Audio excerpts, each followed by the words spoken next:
I can't stand single-parent households, especially those with only the mother. They live easy lives off of tax exemptions and welfare benefits, all courtesy of the government. The owner, with his unilateral prejudice, blames us without even understanding the country's system. But I know who you really are. My name is Lisa. A 37-year-old woman who received a jar full of earthworms and pilled bugs from my young daughter for my birthday, with her saying, "It's a gift for Mom." They were all collected from our backyard. I was happy with her love, but how should a mother who dislikes bugs deal with this? Just like me, you like bugs in your childhood, but in the future, I bet you'll faint at the sight of these. Of course, I couldn't voice these thoughts. Parenting is a daily struggle. Such words hit home. It's deeply moving to think that my mother might have felt the same way raising me. I don't have a father. I was told he started a new family elsewhere right after I was born. Thanks to him, I don't even remember what my father looks like. Well, I don't really want to remember such a deadbeat father anyway. Despite our financial struggles, my mother, with the help of my grandparents, managed to raise me and even ensured I got to go to college. During my childhood, my mother was often busy and wasn't able to spend a lot of time with me. But I remember how she always stroked my head while I was sleeping. No matter how much gratitude I express to my mother, it's never enough. So, when I received my bonus in the third year of employment, I decided to treat my mom to a fancy French restaurant meal for her birthday. Didn't I do it with my first paycheck, you might ask? Well, to my embarrassment, I was working in a low-paying job and was barely managing to pay my rent for my apartment room. There was no bonus in the first year, and in the second year, I was overwhelmed with training new employees and had barely any time. In the third year, I finally had enough breathing room to spend time with my mother, and I was excited to celebrate her birthday. And so, came my mother's birthday. "I think we should dress up for the occasion," I said to my mother, giving her a fashionable dress, and we headed out for the meal, both of us dressed alike. The restaurant interior was very classic and modern, and my mother said, "Wow, this place is gorgeous," a bit excited. A young waiter across the counter greeted us with a welcoming smile, saying, "Welcome. What can I get you?" His overly energetic response slightly intimidated my mother and me. It felt like we were in a diner. I thought a fancy French restaurant would have a more relaxed atmosphere. We have a reservation under Thompson, for 2 people. I believe we had ordered course meals.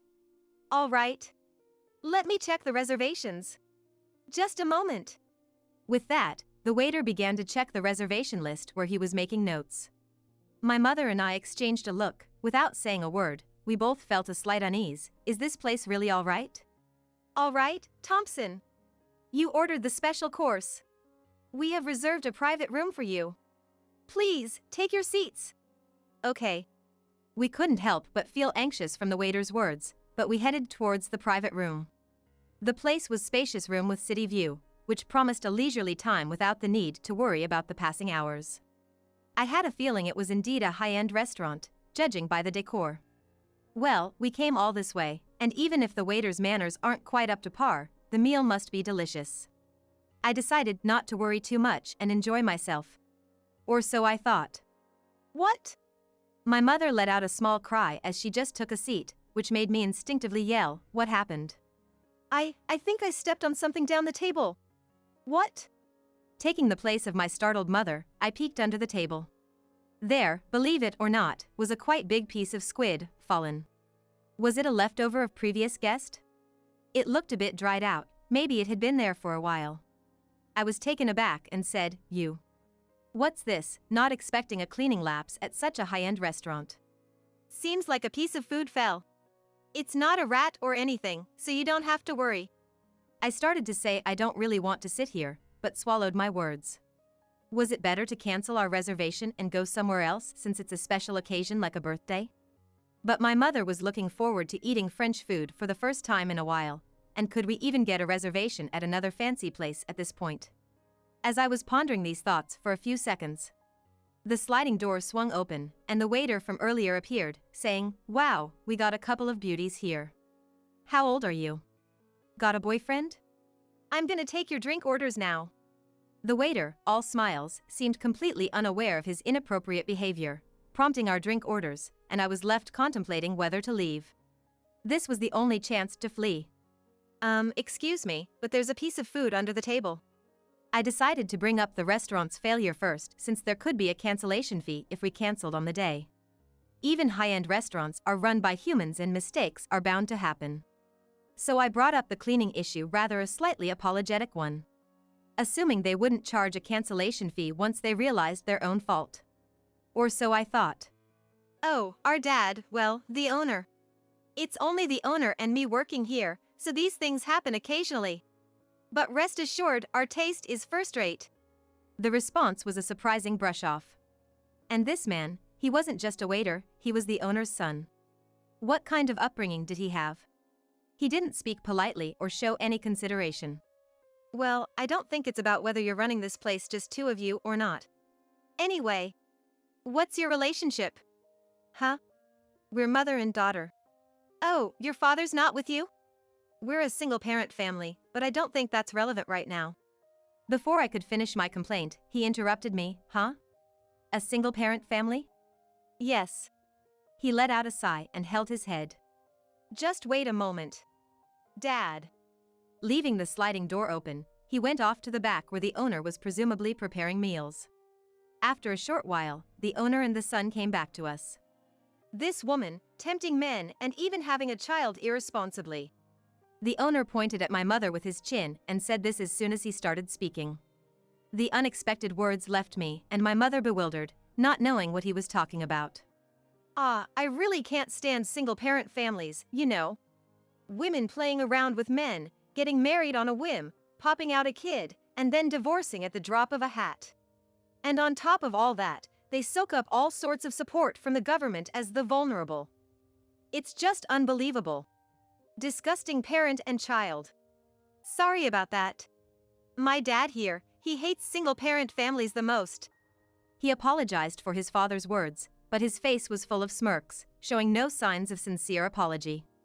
Wait, why do we have to listen to your baseless accusations? What do you know about my mom? She didn't become a single mother or give birth to me out of some frivolous circumstances. In my frustration, I raised my voice. My mother gently tugged at my arm. Come on, let's go home. Looking back now, I should have taken her advice and left the store without a word. But I was so upset by the harsh words directed at my mother, I blurted out to the owner, apologize. The fact that we might lose our deposit seemed insignificant given my fury. I was livid, perhaps even rash. Shut your trap. This isn't your place to make a scene. He roared, and with all things, he was not targeting me but grasped my mother's collar tightly, attempting to drag her out of the restaurant. In response to my mother's scream, I yelled, "Stop it," and tried to block his path, but was brushed aside. My mother stumbled, the high heels she was excited to wear for the first time in a while slipped off, and the tips of her stockings tore. In her desperate struggle, her neatly arranged hair came undone. Let go of my mother. My mother too struggled fiercely, her hand accidentally hit his glasses, knocking them off. Startled, the owner released my mother and yelled, "Damn, that was close. What would you have done if you'd hit me in the eye?" My mother was completely terrified, clutching onto me with trembling hands. Seeing her state, her son scoffed, "You're a mess," and took out his phone to snap a picture. Truly an incorrigible father and son. I just hate single parents. Especially single mothers who claim that they are socially vulnerable and need support. That's the worst. It's outrageous that single parents are exempt from making Social Security contributions. If they worked hard, they wouldn't need any help. Single mothers who don't even properly pay their taxes should get out. They're a national disgrace. This man spewed his excessively biased beliefs and outrageous arguments at us, and even attempted to kick my mother. I protected her just in time, but the very thought of him trying to kick an elderly woman with frail bones was horrifying. By the way, my mother never used any of those Social Security contribution exemption benefits that he so despised, available to single-parent households. Back then, she wasn't knowledgeable about administrative matters, barely aware of such things. She never intended to rely on such systems and had just worked relentlessly. It wasn't the first time we've heard sarcastic remarks like single-parent households get a lot of exemptions, right, from those who misunderstand the situation, but this was the first time we faced such harsh abuse. In addition to financial struggles, there's plenty of discrimination and public scrutiny for being a single parent. Unfortunately, there aren't many people who understand that. We were frequently looked at with prejudice and disdain since my childhood, and I thought I had become used to it, but it was truly frustrating to encounter such a situation, especially on a day when I wanted to make my mother happy. Why should we have to listen to such words from people like these? I stared at the face of this man, whose glasses I had knocked off, and suddenly remembered the incident that day. "You're the one who needs to get out." Huh? The man and his son were taken aback by my sudden counterattack. "Why do I have to leave?" the man asked. His son then grinned and said, "Dad, you didn't do anything wrong, did you?" His son was really nonchalant. It seemed like he thought I was bluffing. "Just you wait." I didn't answer his question, but instead took out my phone. "Hello, is this the police? I'm the one who gave a witness statement about a theft the other day." "Yes, that's right. I'm calling because the suspect is at Bon Appetit on 2nd Street. The police said they would immediately head to the scene, and I ended the call. Theft, the owner of the restaurant paled and yelled, "Don't make up stories."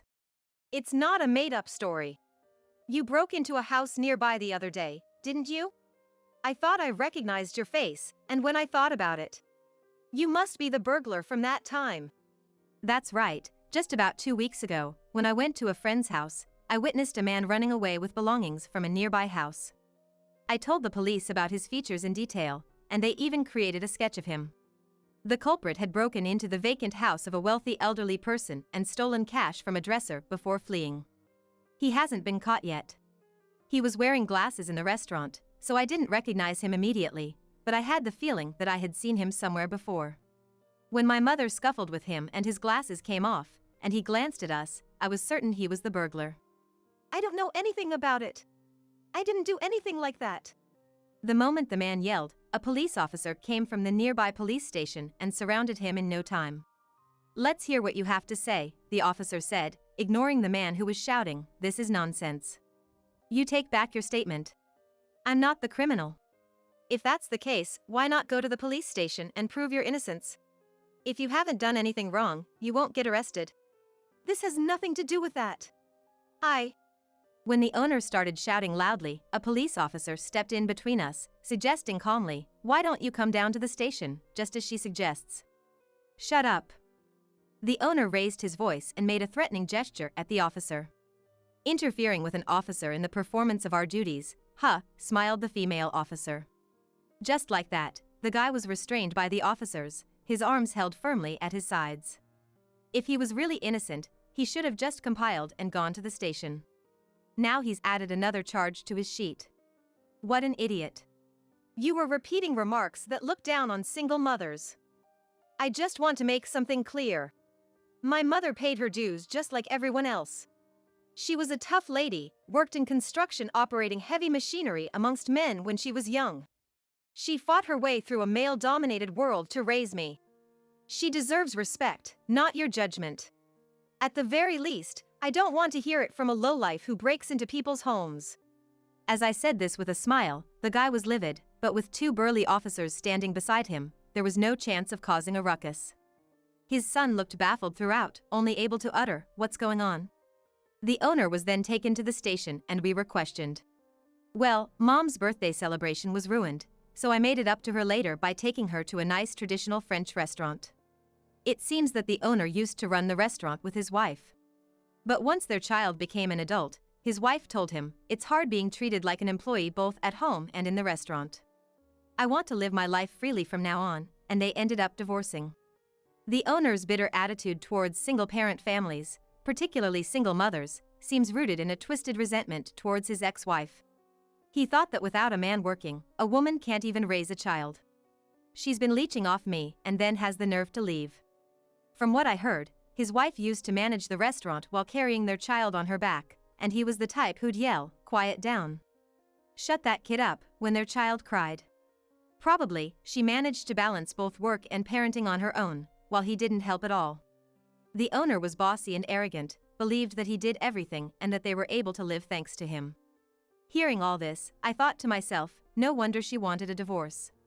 After the divorce, for some reason, the restaurant started losing customers gradually. Perhaps it was due to lack of cleaning or subpar customer service. I remember that when we visited, there were no other customers.